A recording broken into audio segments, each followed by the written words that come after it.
Hello everyone, जय Shri Mahakal. My self खुशी और आप सभी का खुशी की दुनिया में स्वागत है। और आज का हमारा टॉपिक होने वाला है पार्लियामेंट कमेटी।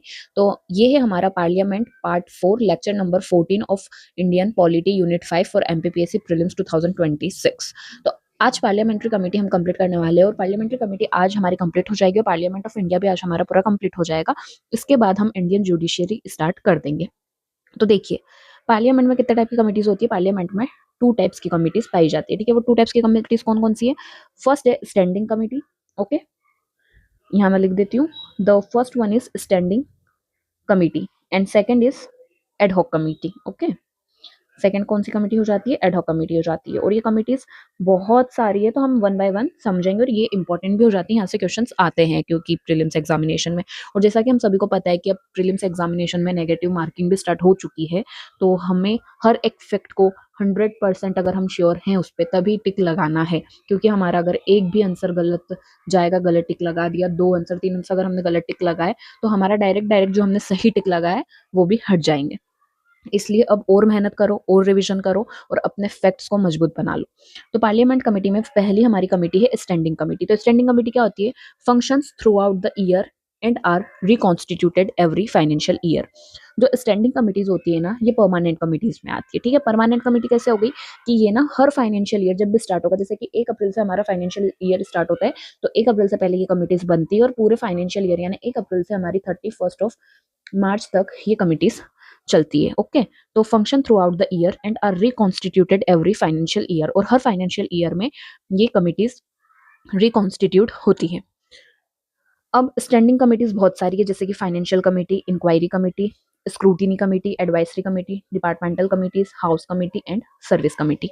हम वन बाय वन हर कमेटी को पढ़ेंगे। देखो, सबसे पहले फाइनेंशियल कमिटीज में हम पढ़ते हैं। तो आप ये ध्यान रखिएगा कि फाइनेंशियल कमेटी हमारी स्टैंडिंग कमेटी के अंदर आती है और इसमें फर्स्ट हमारी कमेटी है पब्लिक अकाउंट्स कमेटी। ये कमेटी इंपॉर्टेंट है। ठीक है, अब इन कमिटीज में भी जो कमिटीज इंपॉर्टेंट है मैं उनको टिक कर दूंगी। तो ये कमेटी इंपॉर्टेंट हो जाती है public accounts committee. Public account committee establish कब हुई थी, 1921 में, गवर्नमेंट ऑफ इंडिया एक्ट 1919 के अंदर। ठीक है, अंडर, है ना, under government of India act 1990। देखो, कमिटीज में सबसे पहले हमको क्या याद रखना है पता है, कि वो क्या करती है, उसमें कितने मेंबर है। ओके, इसका काम क्या है कमेटी का। ये जो इस्टेब्लिशमेंट ये तब हुआ तब हुआ, ये सारी चीजें ना सेकेंडरी हो जाती है। ठीक है, प्राइमरी चीज क्या है कि उसका काम क्या है, फंक्शन क्या है। तो सबसे पहले हम पब्लिक अकाउंट कमेटी का फंक्शन ही देख लेते हैं क्योंकि ये सबसे ज्यादा इंपॉर्टेंट है। Examine the report of CAG. अब कैग क्या होता है, कैग है हमारा controller and audit general of India. ठीक है, ऑफ इंडिया। कैग क्या है, controller and audit general of India.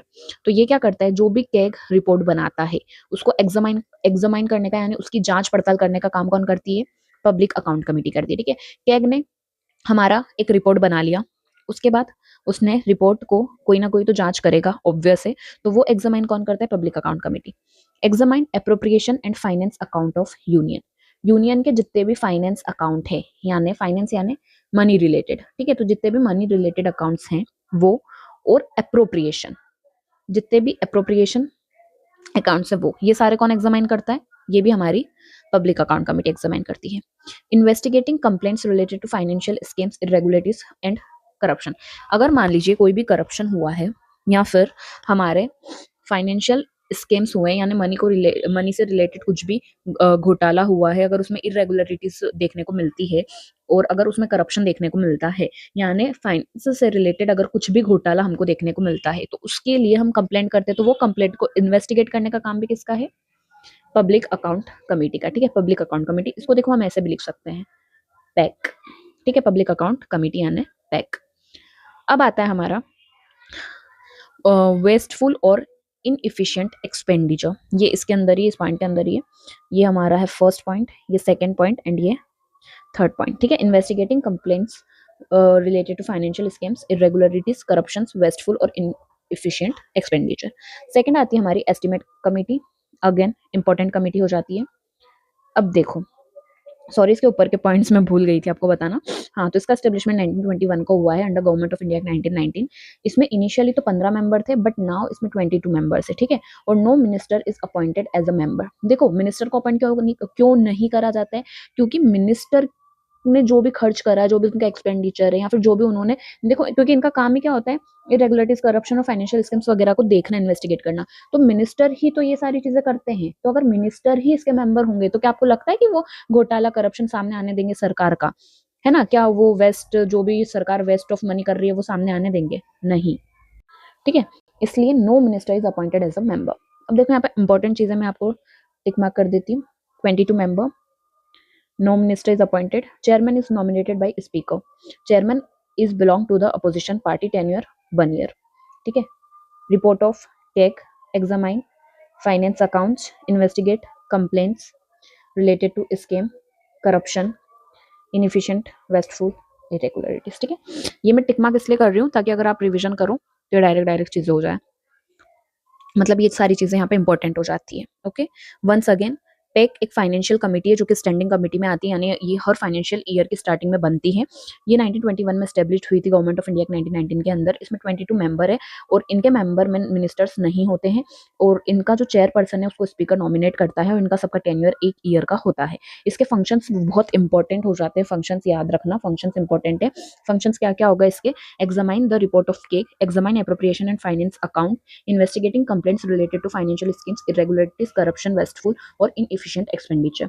इसी के साथ में एस्टिमेट कमेटी आती है अब सेकंड नंबर पर। तो एस्टिमेट कमेटी के क्या क्या फंक्शन है? तो एस्टिमेट कमेटी का फंक्शन है to recommend economy, efficiency and administrative reforms. ठीक है, ये हमारा फर्स्ट पॉइंट एंड ये हमारा सेकेंड पॉइंट। तो फर्स्ट पॉइंट आ गया। सेकेंड है to suggest alternative policies for improvement. इसका क्या मतलब हुआ? देखो, हमारी जो यूनियन गवर्नमेंट है ये पॉलिसीज बनाती है, जैसा कि हम सभी को पता है यूनियन गवर्नमेंट पॉलिसीज बनाती है। अब उस पॉलिसीज में क्या क्या हमको इम्प्रूवमेंट और करना है जिससे वो पॉलिसीज और अच्छे से निखर के आए। ठीक है, तो उसके जो इम्प्रूवमेंट होते हैं ना पॉलिसीज के, वो कौन सजेस्ट करता है? एस्टिमेट कमेटी सजेस्ट करती है। ठीक है, फिर to recommend economy, efficiency and administrative reform. हमारी इकोनॉमी में यूनियन गवर्नमेंट को क्या क्या रिफॉर्म्स लाने चाहिए, किस तरह से हमारी इकोनॉमी को उनको इफिशिएंट वे में चलाना चाहिए, किस तरह से हमारे प्रशासन को मतलब हमारे प्रशासन में उनको रिफॉर्म्स लाने चाहिए। तो ये जो ऐसी चीजें होती है ना, मतलब जो इफेक्टिव चीजें हैं जिससे हमारी गवर्नमेंट और अच्छे से काम कर सके, तो ऐसी चीजें एस्टिमेट कमेटी के अंडर आती है। Okay, to recommend economy, efficiency, administrative reforms and to suggest alternative policies for improvement. ठीक है, अब देखो ये कब बनी थी? ये 1950 में बनी थी। जॉन मथाई ने रिकमेंड करा था इस कमेटी को। इसमें 30 मेंबर होते हैं, इसमें भी no minister is appointed by single. और देखो इसमें अपॉइंटमेंट जो होता है ना मेंबर्स का, वो by single transferable proportional representation system के थ्रू होता है। इनका टेन्योर 1 साल का है और स्पीकर अपॉइंट करता है चेयरपर्सन को। और देखो यहाँ पे डिफरेंस है, इसका रूलिंग पार्टी का चेयरमैन होता है। अब देखो यहाँ पे ना मैं आपको एक और चीज बताऊंगी क्योंकि दिमाग लगाने वाली चीज है। पब्लिक अकाउंट कमेटी में अपोजिशन पार्टी का लीडर था, चेयरमैन था। क्यों? क्योंकि उसमें ना ये सरकार की चीजें को एग्जामाइन कर रही है ये कमेटी। ठीक है, पब्लिक अकाउंट कमेटी सरकार की चीजें को एग्जामाइन कर रही है, जैसे कि फाइनेंस अकाउंट ऑफ यूनियन हो गया, फिर करप्शन वगैरह हो गया, या फिर जो भी स्कीम्स करे हैं सरकार ने उनके जो फाइनेंस अकाउंट है उसके बारे में है ये कमेटी। इसलिए अपोजिशन पार्टी का जो लीडर है ना वो बहुत अच्छे से इन सारी चीजों को देखेगा। दैट्स वाई अब एस्टिमेट कमेटी में अपने ही पार्टी का है, जो रूलिंग पार्टी है उसके चेयरमैन क्यों अपॉइंट करता है स्पीकर? क्योंकि जो रूलिंग पार्टी का चेयरमैन होता है ना, मतलब अगर रूलिंग पार्टी का चेयरमैन बनाएगा तो वो क्या है, वो और अच्छे से चाहेगा कि हाँ हमारी पार्टी हमेशा के लिए रूल करे। मतलब वो ऐसे चाहेगा ना कि हमारी पार्टी लंबे समय तक के लिए रूल करे। तो वो अच्छे से बता सकता है कि हाँ हमको कैसे इफेक्टिव रिफॉर्म्स लाने चाहिए, कैसे एडमिनिस्ट्रेटिव रिफॉर्म्स लाने चाहिए, और उसके साथ में कौन कौन सी पॉलिसीज को इंप्रूव करना चाहिए, कौन सी पॉलिसी इंट्रोड्यूस करना चाहिए। दैट्स वाई यहाँ पे रूलिंग पार्टी का चेयरमैन होता है। आई होप आपको ये समझ आ गया होगा। थर्ड हमारी कमिटी है committee on public undertaking, also an important committee. इस कमेटी में क्या है? देखो इसके फंक्शन से examine accounts of public undertaking of submitted by CAG. ठीक है, and checks whether the management is being run according to commercial principles. अब यहाँ पे हम ये वर्ड पकड़ेंगे, पब्लिक अंडरटेकिंग। ठीक है, पब्लिक अंडरटेकिंग क्या होता है? पब्लिक अंडरटेकिंग होता है कि गवर्नमेंट, ठीक है, गवर्नमेंट के थ्रू स्टेब्लिश करी हुई इंडस्ट्रीज, कंपनीज या फिर वॉट जो चीजें हैं जो कि हमारी पब्लिक अंडरटेकिंग यानी गवर्नमेंट चीजें हैं, तो वो जो गवर्नमेंट चीजें होती है ना उनके अकाउंट को जैसे देखिए, हमारी यूनियन गवर्नमेंट सिर्फ ऐसा थोड़ी है कि यूनियन गवर्नमेंट का पार्लियामेंट है, सिर्फ लॉ बनाने का काम है, इतना ही काम है, नहीं। उसी के साथ-साथ हमको पता है कि गवर्नमेंट ऑफ इंडिया के अंडर बहुत सारी ऐसी प्राइवेट इंडस्ट्रीज़ है, कंपनीज़ है जो उनके अंडर चल रही है, ठीक है? उसके अंडर चल रही है, उसके अंडर काम कर रही है। तो जो गवर्नमेंट ऑफ इंडिया के अंदर जितनी भी अपनी पब्लिक अंडरटेकिंग्स, इनको अंडरटेकिंग्स बोला जाता है, ठीक है? पब्लिक अंडरटेकिंग्स बोला जाता है। तो जितने जितने भी इंस्टीट्यूशंस काम कर रहे हैं, उनके अकाउंट्स को एग्जामाइन करने का काम किसका है? कमिटी ऑन पब्लिक अंडरटेकिंग, देखो नाम से ही समझ आ रहा है, ठीक है? और इनकी report is submitted by CAG, CAG submit करता है। Then checks whether the management is being run according to commercial principle. उसी के साथ में जितनी भी पब्लिक अंडरटेकिंग इंस्टीट्यूशंस हैं, वो सब हमारे कमर्शियल प्रिंसिपल जो कि हमारे कॉन्स्टिट्यूशन या फिर हमारी पार्लियामेंट ने सेट करे हुए हैं कुछ रूल्स के, हाँ इस तरह से ये काम करेगी, तो क्या वो उसी तरह से काम कर रही है, क्या उसी तरह से मैनेजमेंट उसका हो रहा है, ये सब भी किसका काम होगा? पब्लिक अंडरटेकिंग कमेटी का काम होगा, ठीक है? तो ये सारी चीजें हमको याद रखना है ना? अब आ जाता है, इसमें भी नो मिनिस्टर इज अपॉइंटेड, उसी के साथ में 1 ईयर इनका टेन्योर होता है, और 22 मेंबर्स हैं। 1964 में इस ये कमेटी जो है 1964 में एस्टेब्लिश हुई थी। ओके। अब हमारी देखो, हमने ये 3 कमिटीज ना फाइनेंस से रिलेटेड पढ़ी है, किससे रिलेटेड पढ़ी है? फाइनेंस कमिटी से। ओके, हाँ ये ऐसा थोड़ा फाइनेंशियल कमिटीज पढ़ी। अब हम पढ़ते हैं डिपार्टमेंटल कमिटीज, ठीक है? डिपार्टमेंटल रिलेटेड स्टैंडिंग कमिटीज, इसमें क्या क्या हो जाते हैं? इसमें वन बाय वन हम देखते हैं कि डिपार्टमेंटल कमिटीज को क्यों सेटअप करा जाता है। Examine demands for grants of concern department, इसका मतलब है, देखो हमने पढ़ा था डिमांड फॉर ग्रांट क्या होता है, आप सभी को पता होगा क्या होता है। तो जब कोई डिपार्टमेंट, ठीक है, जब कोई डिपार्टमेंट, मतलब मान लीजिए एजुकेशन डिपार्टमेंट है, ओके, एजुकेशन के लिए एक डिपार्टमेंट है, इसको 10,000 करोड़ रुपए चाहिए अपने आने वाले फाइनेंशियल ईयर में एक्सपेंडिचर करने के लिए, मतलब जो भी वो उसके अंदर सुधार करेगी एजुकेशन सिस्टम में, उसके लिए इसको 10,000 करोड़ रुपीस चाहिए। तो ये जो 10,000 करोड़ रुपीस इस डिपार्टमेंट को चाहिए, इसको डिमांड फॉर ग्रांट बोला जाता है। जब ये एजुकेशन डिपार्टमेंट इतने पैसों की डिमांड पार्लियामेंट में रखता है, तो उसको डिमांड फॉर ग्रांट बोला जाता है कि हाँ मुझे इतने पैसे दीजिए। ओके, तो अब एजुकेशन डिपार्टमेंट में 10,000 करोड़ तो मांग लिए, बट अब इसका जांच तो करना जरूरी है कि इन्होंने 10,000 करोड़ क्यों मांगे, किस चीज में ये खर्च करेंगे, क्या चीज ये करने वाले हैं, क्या चीज नहीं करने वाले हैं, कौन सी पॉलिसीज ये लाएंगे, कौन सी नहीं लाएंगे, ये सारी चीजें एग्जामिन कौन करेगा? डिपार्टमेंटल रिलेटेड कमिटीज करेगी। ओके, तो आई होप आपको समझ आया होगा कि क्या है डिपार्टमेंटल रिलेटेड कमिटीज, की जितने भी डिपार्टमेंट्स अगर वो डिमांड फॉर ग्रांट कर रही है तो वो उनको इतना पेमेंट क्यों चाहिए, वो सब ये करेगी। टू एग्जामाइन बिल्स, ठीक है, to examine bills related to concern ministry, concern ministry examine bills. देखिए कोई भी मिनिस्टर है, जब भी वो उसका बिल इंट्रोड्यूस करती है पार्लियामेंट में या फिर बिल बताती है, तो उसको एग्जामाइन करने का काम क्या है? उसका डिपार्टमेंट रिलेटेड कमिटीज जो है वही उसको भी जांच पड़ताल करेगी। To consider the annual report of concern ministry, इसका मतलब क्या हुआ? कोई भी मिनिस्ट्री है, हम यहाँ पे एजुकेशन मिनिस्ट्री को ही लेकर चलते हैं, ठीक है? तो मान लीजिए एजुकेशनल मिनिस्ट्री, उस एजुकेशनल मिनिस्ट्री की एक एनुअल रिपोर्ट आएगी, तो वो एनुअल रिपोर्ट को एग्जामाइन कौन करेगा? Departmental committee.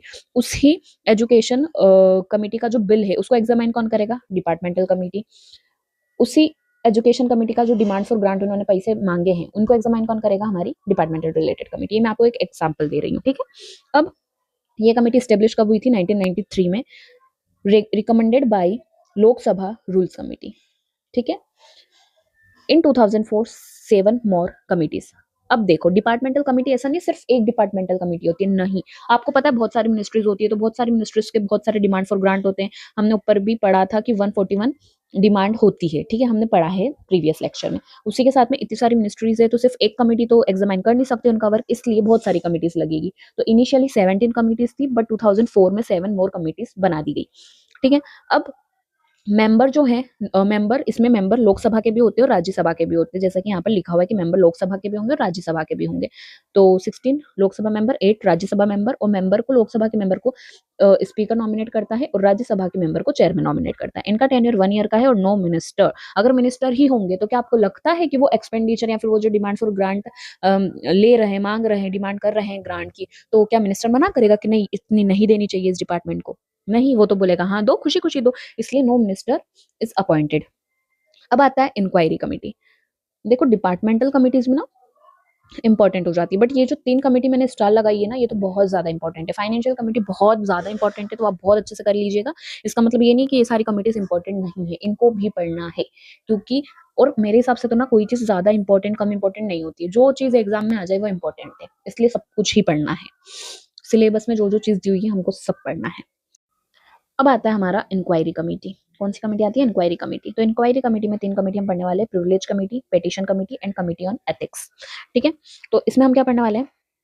Privilege committee first committee है। Privilege committee quasi judicial functions को परफॉर्म करती है। कैसे परफॉर्म करती है? क्योंकि ये प्रोटेक्ट और इन्वेस्टिगेट करती है breaches of privileges of house. देखो हमारी जो पार्लियामेंट है उसमें 2 हाउस है, लोकसभा एंड राज्यसभा, और ये दोनों हाउस के अपने-अपने प्रिविलेजेस होंगे अलग-अलग। तो अगर इनके प्रिविलेजेस को कोई भी हानि पहुंचाता है, तो उस प्रिविलेज को इन्वेस्टिगेट करने का काम किसका है? प्रिविलेज कमेटी का, ठीक है? और उनको प्रोटेक्ट करने का भी काम उसका ही है। तो ये क्या करती है? प्रोटेक्ट भी करती है। इसीलिए इसे क्वासी जुडिशियल फंक्शन भी है इस कमेटी का, ठीक है? क्योंकि देखिए आप ही उस चीज़ को इन्वेस्टिगेट कर रहे हो और आप ही उसके खिलाफ कोई भी या तो चार्ज, फाइन लगा रहे हो। तो ये ना क्वासी जुडिशियल यानी फैसले लेने का काम भी यही कमेटी करती है प्रिविलेज के लिए। तो इसलिए इसको क्वासी जुडिशियल फंक्शंस मतलब ये परफॉर्म करती है। फिर आता है petition committee, considered petition submitted by public. मान लीजिए कोई भी पब्लिक है, उसने कोई भी पेटिशन सबमिट करा है, तो उसको देखने का काम कौन करेगी? Petition committee. Committee on ethics examine violation of code of conduct bye MPs. जो एमपीज का कोड ऑफ कंडक्ट है, यानी एमपीज को इस तरह से काम करना है और इस तरह से काम नहीं करना है, अगर वो उनके कोड ऑफ कंडक्ट को वायलेट करती है, तो उसको इन्वेस्टिगेट करने का काम है कमिटी ऑन एथिक्स पे। देखो तीनों कमिटी ना, इंक्वायरी कमिटी वैसे ये इंपॉर्टेंट तो है बट ज्यादा नहीं है। जो मैंने आपको ऊपर कमिटीज बताई है ना, ये ज्यादा इंपॉर्टेंट है, ठीक है? फाइनेंशियल डिपार्टमेंटल कमिटीज ज्यादा इंपॉर्टेंट है, इनको एक एक बार आप जरूर पढ़ के जाइएगा, बट वो कमिटीज को अच्छे से पढ़ लीजिएगा। अब आती है हाउस कमिटी। तो committee on absence of member from sitting of house. Obvious है, नाम से ही पता चल रहा है कि अगर कोई हाउस में मेंबर एब्सेंट हैं, तो उसके उसको जांच कौन करेगी? Committee on absence of member from sitting of house, ये कमिटी करेगी, हाउस कमिटी करेगी। हाउस कमिटी के अंदर आता है, ठीक है? कौन सी कमिटी के अंदर आता है? ये हाउस कमिटी के अंदर आता है।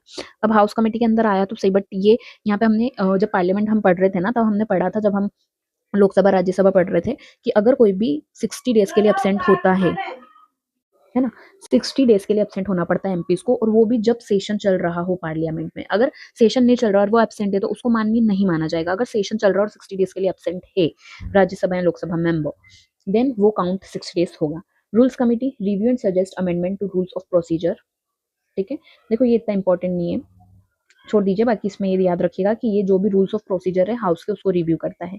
बिजनेस एडवाइजरी कमेटी, ये क्या करता है? ये डिसाइड करता है शेड्यूल को और बिजनेस को हाउस में। मतलब आज किस शेड्यूल पे कौन सी मीटिंग होगी, क्या सेशन, मतलब अपना सेशन क्या रहेगा, क्या नहीं रहेगा, हम उसमें आज कौन से टॉपिक पे बात करने वाले हैं। यानी जो ये बिजनेस है ना, बिजनेस वाला पॉइंट ये, ठीक है? मतलब किस टॉपिक पे आज हम काम करेंगे, किस टॉपिक पे बात करेंगे, ये सब बिजनेस एडवाइजरी कमेटी डिसाइड करती है। इसका हेड कौन होता है? स्पीकर, लोकसभा में स्पीकर एंड चेयरमैन हमारा राज्यसभा में, ठीक है? तो देखो इसका हेड स्पीकर चेयरमैन क्यों होता है? क्योंकि स्पीकर ही तो डिसाइड करता है कि हाँ क्या काम होने वाला है। राज्यसभा में चेयरमैन डिसाइड करेगा कि क्या काम होने वाला है। Committee on non government members bill and resolution, नाम से ही पता चल रहा है कि कमेटी क्या है, नॉन गवर्नमेंट मेंबर के बिल के लिए है, और अगर कोई रिजोल्यूशन हमारे पार्लियामेंट में आया है, तो उस रिजोल्यूशन के ऊपर एग्जामाइन इन्वेस्टिगेट करने के लिए है। अब स्क्रूटिनी कमिटीज होती है, कुछ कमिटीज कैसी होती है? स्क्रूटिनी, ठीक है? इसमें हम 3 तरह की कमिटीज पढ़ने वाले हैं। फर्स्ट है हमारी committee on government assurance, examine progress of assurance given by ministers. देखो मिनिस्टर ना बड़ी बड़ी फांकी तो लगा देते हैं कि हम ये करेंगे, वो करेंगे, ऐसा करेंगे, ये पैसे इतने हमको, मतलब डिमांड फॉर ग्रांट भी जब वो लेते हैं, तो हाँ हम इस पैसों को ये पॉलिसी बनाएंगे, वो पॉलिसी बनाएंगे, लेकिन वो काम ये करते हैं या नहीं करते हैं, इसको भी तो चेक करने वाला कोई होना चाहिए। तो कमिटी ऑन गवर्नमेंट एश्योरेंस एक कमिटी है जो चेक करता है कि मिनिस्टर ने क्या क्या वादे करे हैं, उन्होंने जो वादे करे वो काम करे नहीं करे, इसको एग्जामिन कौन करता है? ये committee. Committee on the welfare of एससीज and ST, SC ST community के लिए रिपोर्ट बनाई जाती है पार्लियामेंट में, ऐसा हम सबको पता है। तो उस रिपोर्ट को कौन एग्जामाइन करता है?